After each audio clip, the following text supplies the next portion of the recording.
Ал ондай болса, өзін танудағы ең алғашқы сабағымызға да кірісейік.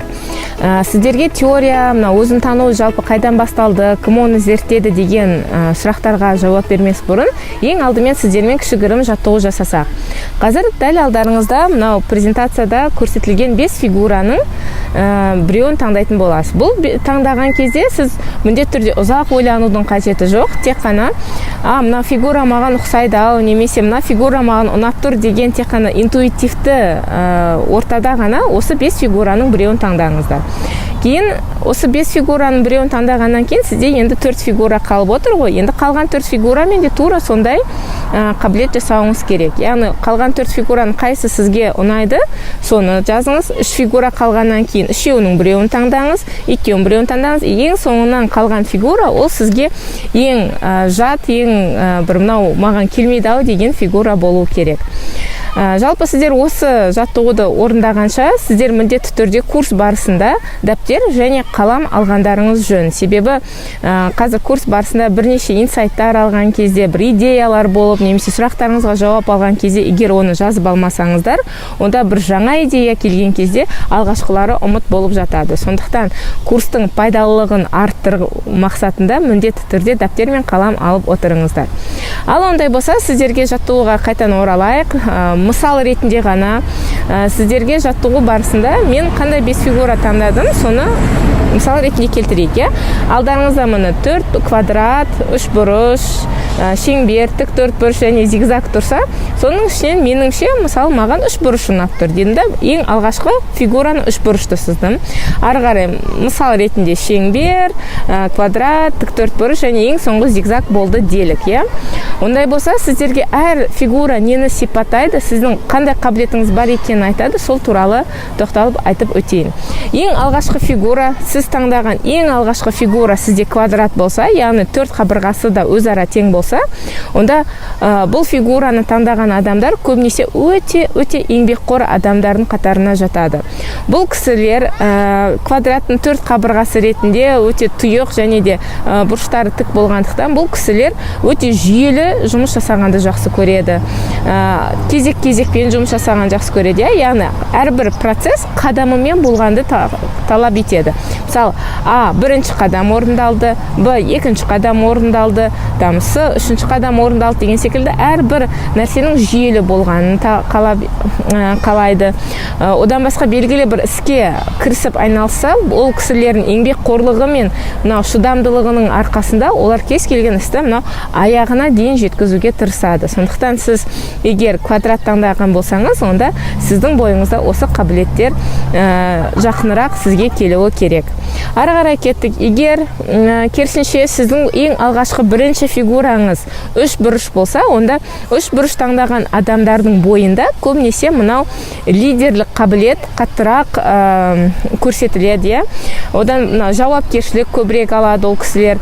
Бірақ 3 бұрыш таңдаған адамдар, бұлар көбінесе өзінің ойының шын екеніне, дұрыс екеніне қатты сенеді де, бұл кісілермен көбінесе спорды ешқалай ұту өте қиынға соғады. Себебі ол кісілер өздерінің ойын өзгертпейді. Өзінің сенген, квадрат таңдаған адамдар, олар көбінесе кезекпен жүйелі түрде және де заңдылықтың сақтағаны маңызды болса, 3 бұрыштарда керісінше бұл кісілерге негізгі ой, мақсат, идея сол өте маңызды болып табылады.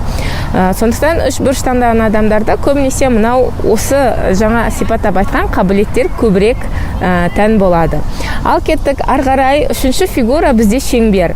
Мына шеңберді таңдаған адамдар, яғни ең бірінші шеңберді қойған адамдар, бұлар көбінесе өте гармонияға жақын болады. Себебі басқа фигураларға қарағанда ол фигураның ешбір үшкір бұрыштары жоқ. Өте шеңбер бұл адамдармен коммуникацияға жақсы адамдардың қабілетін сипаттап жазады. Одан басқа шеңберді таңдаған адамдар, бұлардың ең негізгі құндылығы адам. Яғни адамды ренжітіп алмау, адамды жақсы сезіну, бұл қабілеттер шеңбер таңдаған адамға тән болып табылады.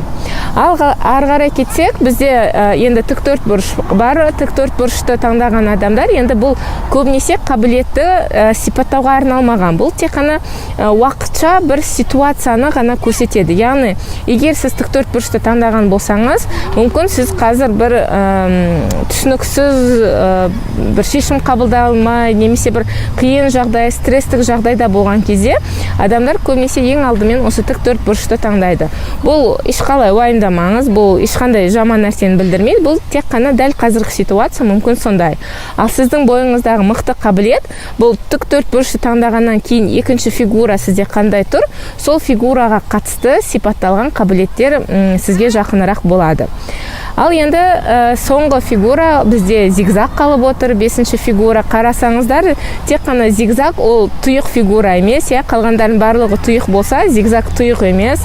Бұл көбінесе бұл адамдар өте креативке жақын адамдар болады. Және де көбінесе бұл кісілер глобалды түрде картинаны көрген жақсы көреді. Басқа кісілерге қарағанда бұл кісілердің ойлау жүйесі сол логикалық мышление емес, керісінше креативті мышленияға жататын адамдар болып табылады.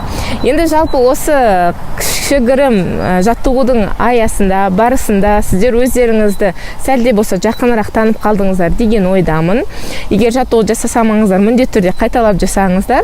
Және де не үшін 5 фигура, және де қарап отырсаңыздар, әрбір сипаттаған фигураға байланысты сіз бірінші қойған фигураға қатысты заттар ол сізде көбірек бойыңызда алады. Екіншісі оған қарағанда азырақ, дегенмен де ол да сізде болуы мүмкін. Үшіншісі, төртіншісі тура сол 5 фигураны қойғанда ең соңына қарай сізде ол қабілет азырақ көріне бастайды. Енді бұл тест қайдан шықты, сіздер ойламаңыздар, бұл 5 фигураны мен дәл қазір аспаннан алып, мысалы, сіздерді тексеру мақсатында жасалынып жатқан жаттығу емес. Бұл сонау 1800 жылдар дүниеге келген Сьюзан Дейлингер деген американдық өте мықты психолог әйел адам бар. Ол кісі осы тестті, психогеометриялық тестті ойлап тапқан, және сол кісінің еңбегінің арқасында осы тестті қазір Америка, Европа мемлекеттерінде HR мамандары өте көп қолдануда. HR маманы дегеніміз бұл жаңағы жұмысқа алып, жұмыс орнын беретін бөлімдердің бірі болып табылады. Және де мысалы ретінде сізге құр сұрақ қойсам, сіздің кәсіпкер болсаңыз, сіздің жұмысыңызға басқаратын бір бос орын бар делік. Және осы тестті өткеннен кейін сіз қай фигураны бірінші орынға қойған адамды жұмысқа аласыз.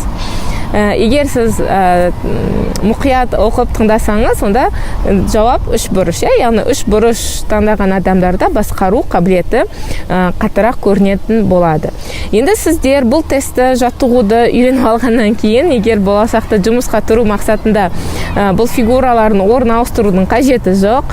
Себебі қандай тест болмасын, қандай өзін тану маманы болмасын, қандай психолог мамандар болмасын, ол кісілер сіздерге ең басты ұсынатын ұсыныстардың бірі бұл өзіңіздің мықты жақтарыңызға көбірек көңіл бөлу. Сондықтан егер сіздің бірінші орында квадрат болсын, 3 бұрыш болсын, шеңбер болсын, сіз өзіңіздің бойындағы тән қабілеттерді біле отырып, соларды дамытсаңыз, сіз өзіңіздің тиімділігіңізді одан арман дамытатын боласыз.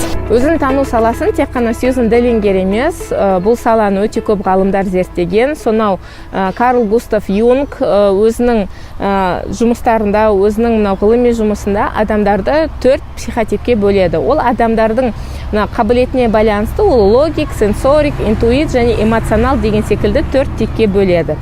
Бірақ ол Юнгта жалғыз емес, сонымен қатар мысалы Александр Лоуэн деген ғалым кісі бар. Ол адамдарды дене бітіміне байланысты психотиптеріне бөлген. Одан басқа тағы да ғалымдарды айтатын болсақ, Вирджиния Сатир атты әйел адамның зерттеген жұмыстарына байланысты өте көп әртүрлі жұмыстар жүргізілген болатын, әртүрлі тесттер, адамды өзін тану барысында өте көп еңбек атқарып кеткен. Одан басқа мүмкін сіз де мынау бестселлер кітапты танитын боларсыз, яғни люди, которые играют в игры, и игры, в которые играют люди деген секілді өте бестселлер танымал кітаптардың бірі. Оның авторы Эрик Берн болып табылады. Ол да адамдарды өзінің ұстауына байланысты 4 типологияға бөледі. Ол жақта енді ересек адам, ата-ана, бала және де мынау өте бейімделгіш адам секілді қып, ол да әрбір психотипті өзінше сипаттап жазады. Негізінен әрине біз тарихына тоқталсақ, оны тағы да тоқтамай көп айта беруге болады. Дегенмен де келесі сабаққа өтіп, біз тағы да практикалық тәжірибе жүзінде жаттығуларды жасайтын боламыз. Ондай болса, екінші сабақта көріскенше.